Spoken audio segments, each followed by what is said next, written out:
The morning light slipped through the thin curtains of Daniel Reed's small apartment, streaking the walls with gold and dust. The alarm clock buzzed beside his bed, and he groaned, slamming a tired hand against it. Another day, another shift. He sat up slowly, rubbing his eyes. The room was cluttered, a half-eaten sandwich on the nightstand, piles of unopened letters on the table, sketches of buildings curling at the corners from neglect. His life was a collage of half-finished dreams. Daniel had once imagined himself as an architect, designing towers that touched the clouds, bridges that connected more than just land. But dreams, he had learned, didn't pay the bills. Now, at 24, he worked as a cashier at a convenience store, counting coins and pretending not to care that his life had drifted off course. He walked to the bathroom and looked at his reflection. His eyes had lost their fire, replaced by the dull haze of resignation. He splashed cold water on his face, put on his uniform, and stepped into the chilly morning air. The city was waking up, engines growled, vendors shouted, and the world moved with purpose. Everyone seemed to be going somewhere important. Everyone except him. Daniel's route to work took him through the local park, a patch of green that stood stubbornly amidst the city's concrete sprawl. He rarely paid attention to it, it was just another place people passed through. But lately, something in that park caught his eye. An old man, always sitting on the same weathered bench by the fountain, feeding pigeons. He wore a faded brown coat and a calm, unbothered smile, as if the chaos of the city could not touch him. Daniel saw him every morning, and though they never spoke, the old man's presence was oddly comforting. There was something about him that felt steady, grounded, the way the world must feel to someone who has already seen everything it can offer. One morning, when Daniel's bus broke down, he decided to walk the rest of the way. As he passed the park, the old man looked up and smiled. It was a small, genuine smile that carried warmth without needing words. "Good morning," the man greeted. Daniel hesitated but replied, "Morning." He glanced at his watch, he was already late. But something about the man's calmness made him pause. "Late for work?" the man asked with a twinkle in his eye. "Yeah," Daniel sighed, stuffing his hands into his jacket pockets. "Not that it matters. It's just a job." The man tilted his head slightly. "Just a job? You sound like you've already given up on it." Daniel gave a tired laugh. "I guess I have. I'm just a cashier. Scan items, smile, and repeat. Nothing important." The man looked at him with quiet amusement. "Nothing important, you say? You help people every day, don't you?" "I wouldn't call it that," Daniel replied. "They buy chips and soda, I ring them up. That's it." The old man nodded thoughtfully. "You ever smile at them?" "Sometimes," Daniel shrugged. "Do you know," the man said gently, "that a simple smile can change the way someone sees their day? Influence isn't always loud or grand. It's in the small things we do, the presence we carry." Daniel frowned slightly, not sure how to respond. "Influence." The man smiled again. "Yes, influence. We all have it. Whether we realize it or not, our words and actions shape the world around us." The conversation lingered in Daniel's mind long after he left the park.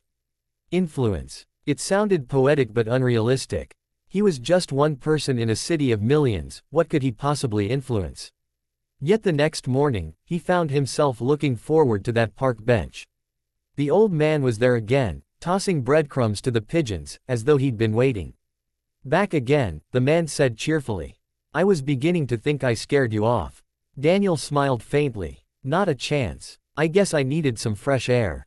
"I'm glad," the man said. Fresh air and fresh thoughts often come together. They talked more that day. The old man's name was Mr. Parker, a retired teacher who had spent 40 years shaping young minds. He spoke with an ease that made even silence feel meaningful. He told Daniel about his students, the ones who had struggled, the ones who had thrived, and the ones who had taught him lessons he'd never expected to learn. Daniel began visiting the park regularly, sometimes even arriving early just to talk with him. Their conversations became a quiet ritual. Mr. Parker never lectured, he guided gently, through stories and questions that made Daniel think about his choices, his past, and his purpose. One crisp morning, Daniel confessed, "I used to want to be an architect. I wanted to build something that would last. But life, it didn't go that way."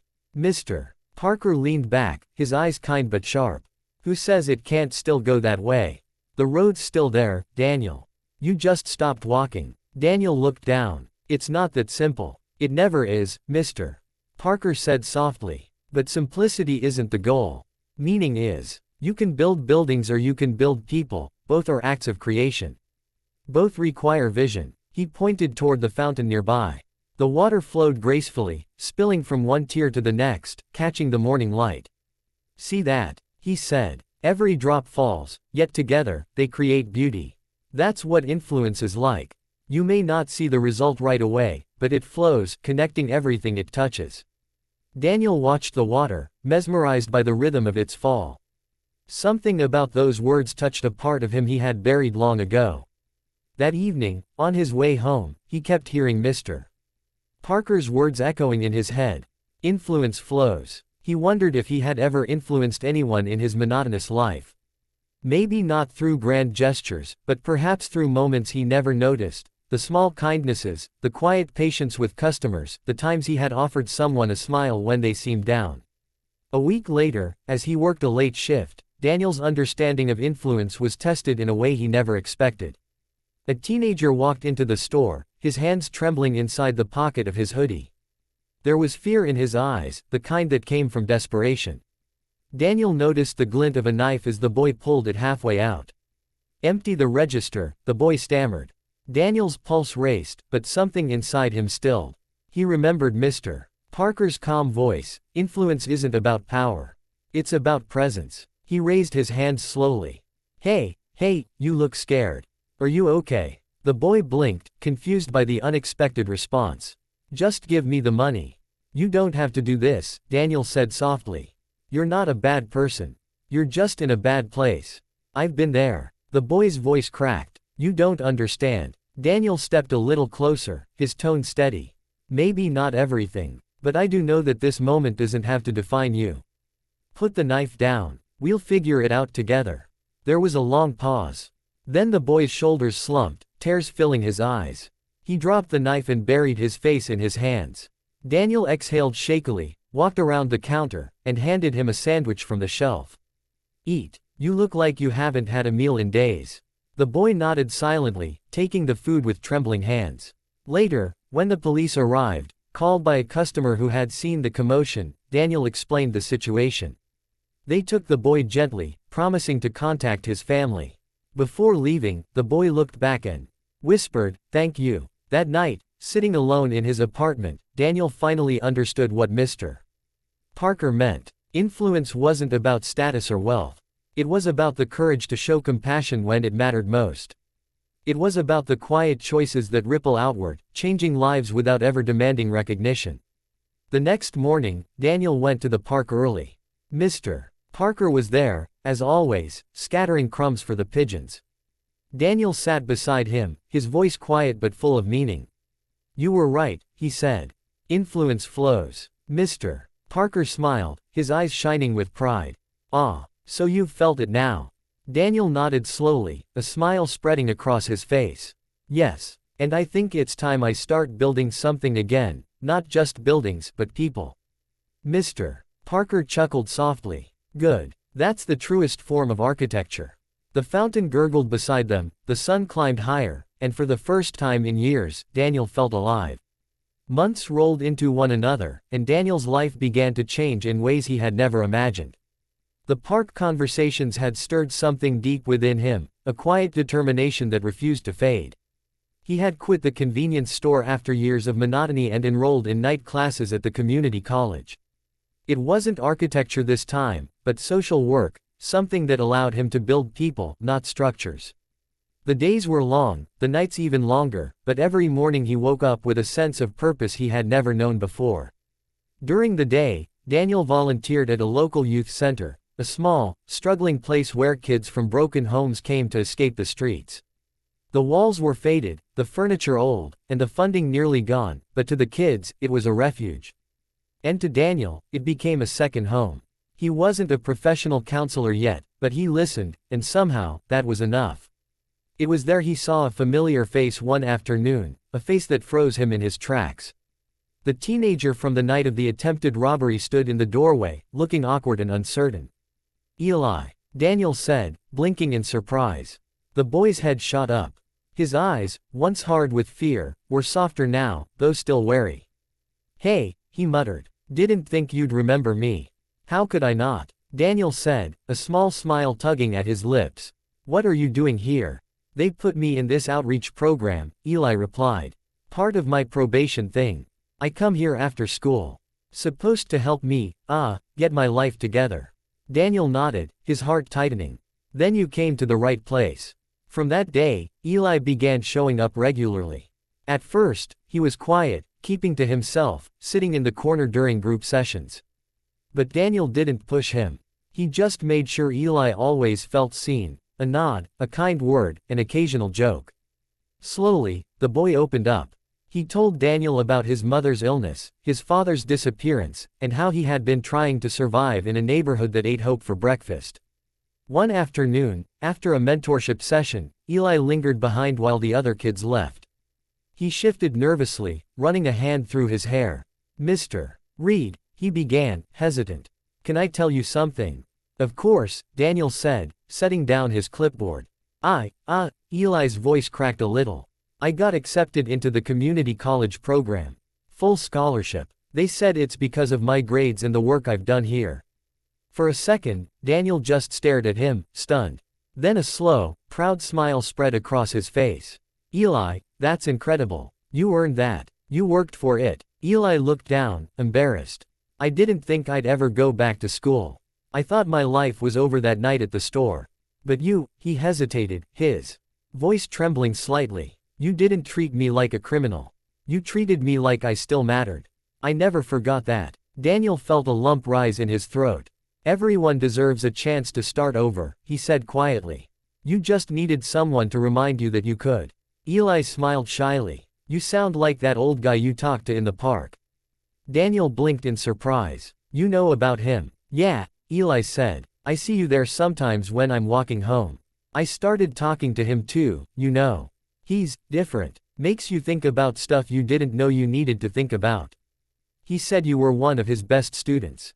Daniel chuckled softly, though his chest tightened with emotion.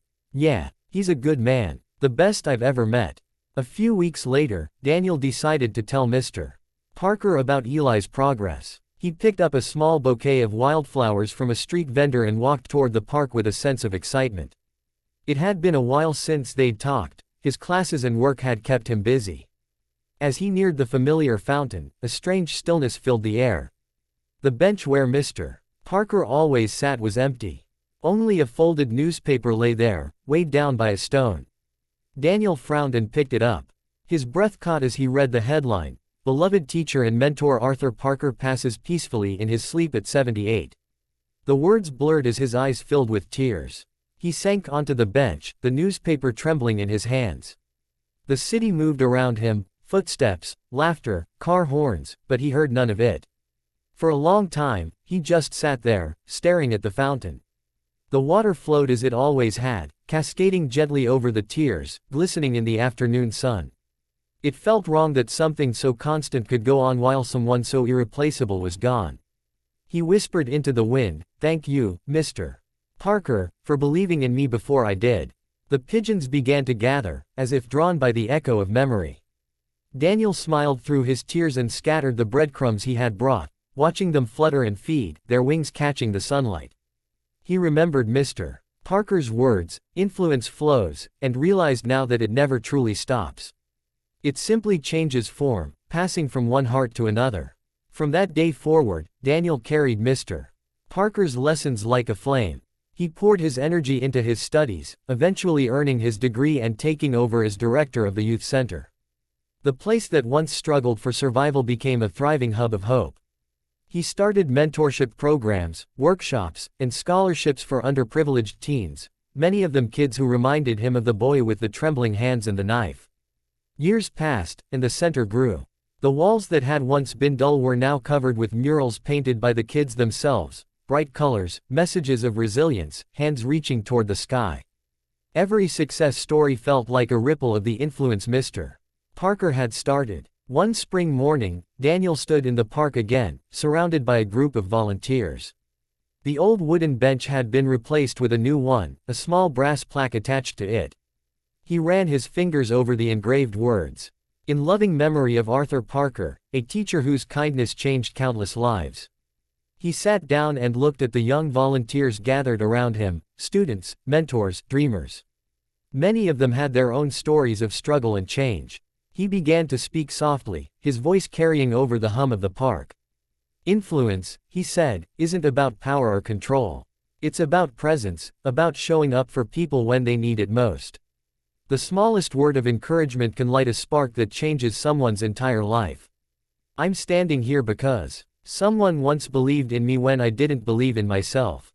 The volunteers listened intently. One young man raised his hand and asked, "Do you ever think Mr. Parker knew what kind of difference he made?"